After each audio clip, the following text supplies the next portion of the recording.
The limbic system is a bunch of structures in the deep brain. The amygdala and the hippocampus are really important in this system.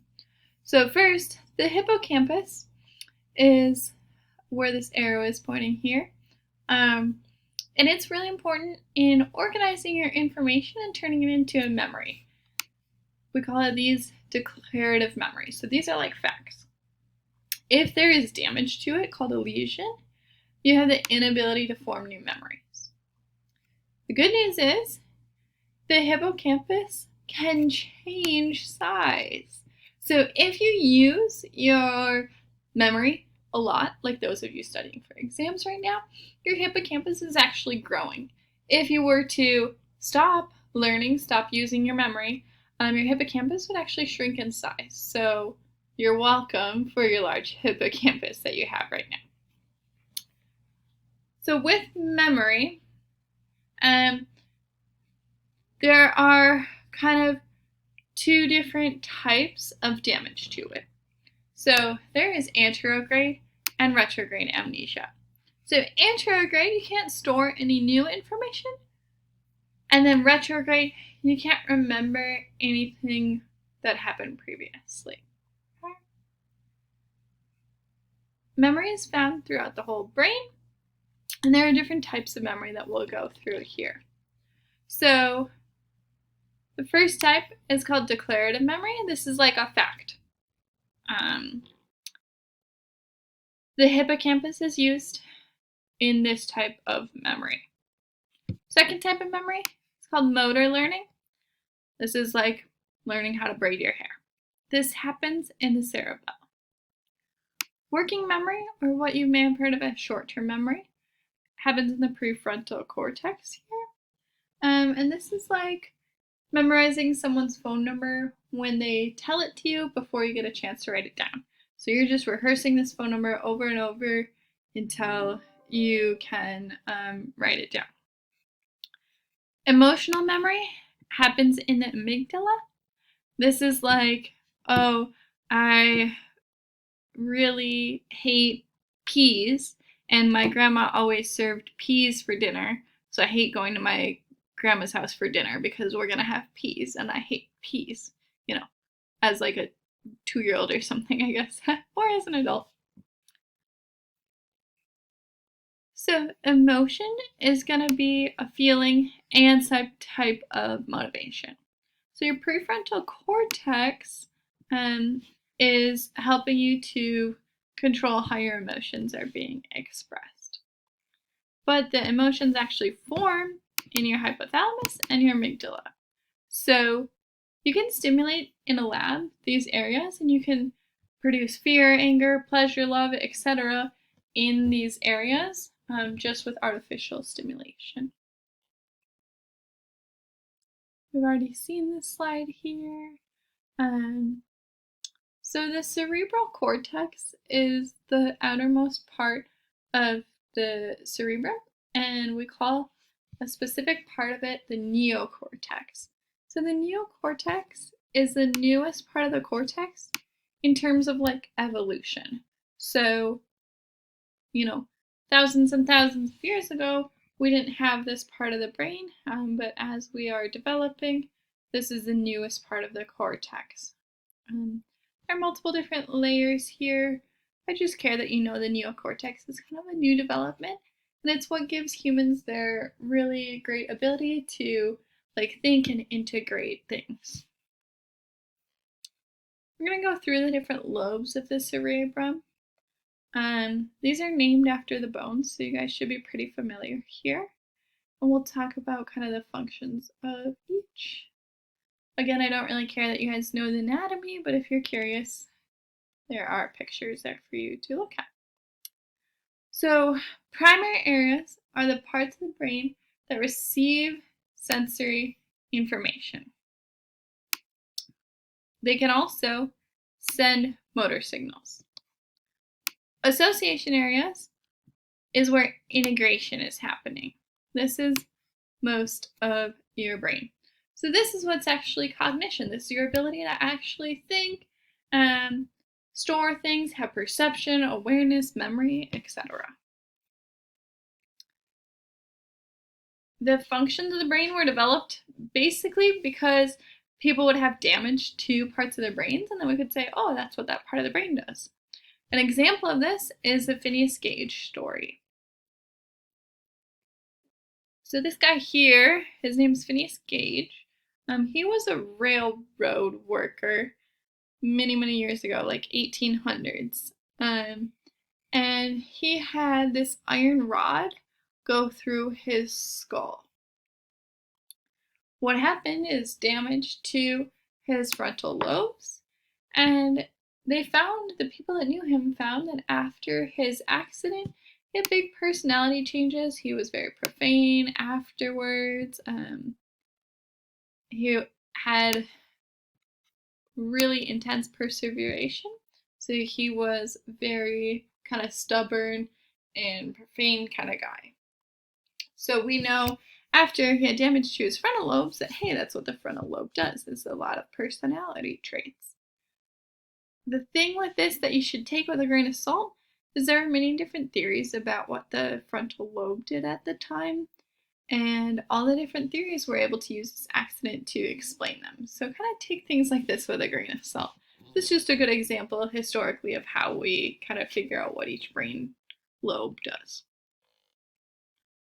Okay, so the primary visual area is the occipital lobe.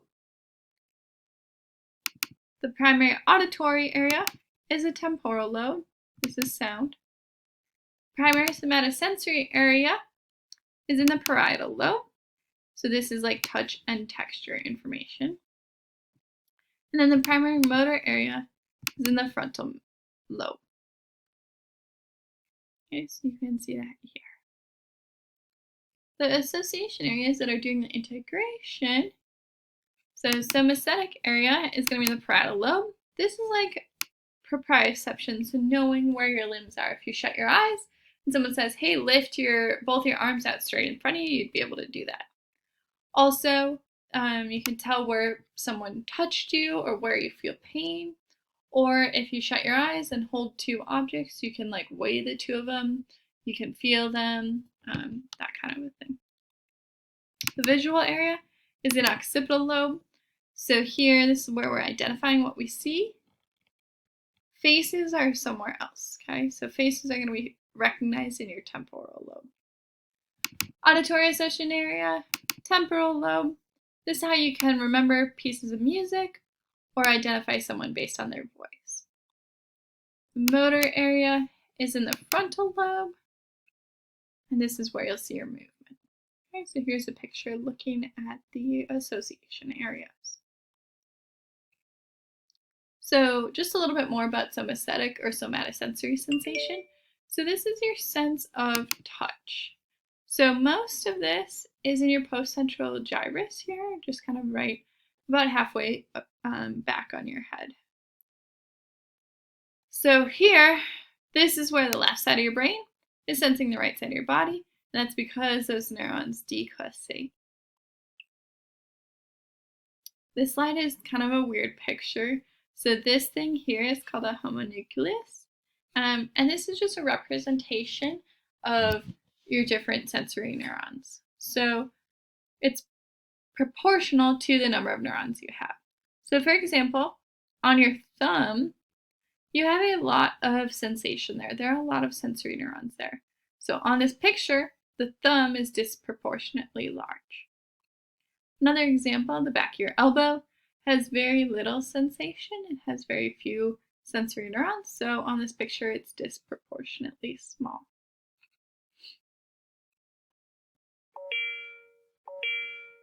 So the idea that you're going to start muscle contraction begins in the motor association area, so in the frontal lobes there. So this is in the precentral gyrus, which is about halfway back of your head, just kind of in the front. Okay, so this sends signals contralaterally. So the right side of your brain sends signals to the left side of your body, and vice versa. This picture is about the same here. as a sensory homonucleus. So this is looking at the proportion of muscle motor units. So for example, the tongue, you have a lot of fine motor control with your tongue. It's really important for your chewing, swallowing, talking, etc. So you have a lot of motor neurons for that region compared to, again, like your wrist or your elbow, shoulder. You don't really have a whole lot of fine motor movement there, so there's disproportionately small on this homonucleus picture. Language has two specific areas. So the first area is called Wernicke's area, and this area allows you to recognize speech, and it helps you to write and create plans of speech. You find this only on the left side of the brain. Broca's area is actually generating the motor control. So this is like actually planning it out, how the muscles in your mouth need to actually move in order to have speech. Also on the left side.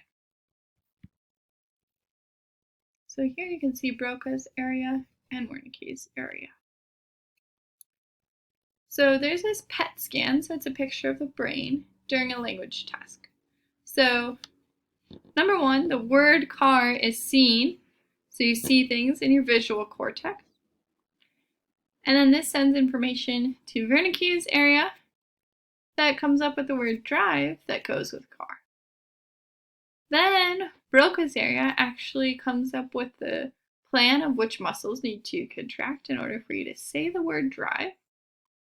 And then step 4, the primary motor cortex needs to actually send the signals to the muscles to cause them to contract in order to say the word drive.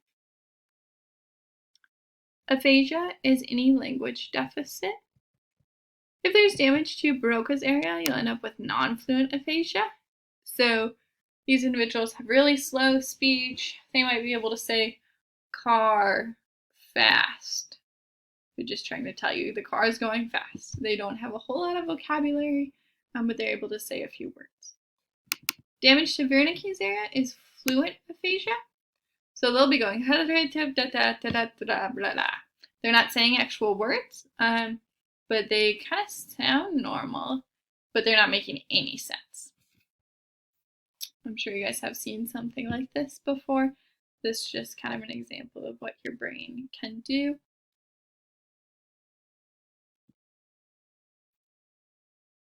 Okay, go through these questions, and then on the next video, we'll go through the answers.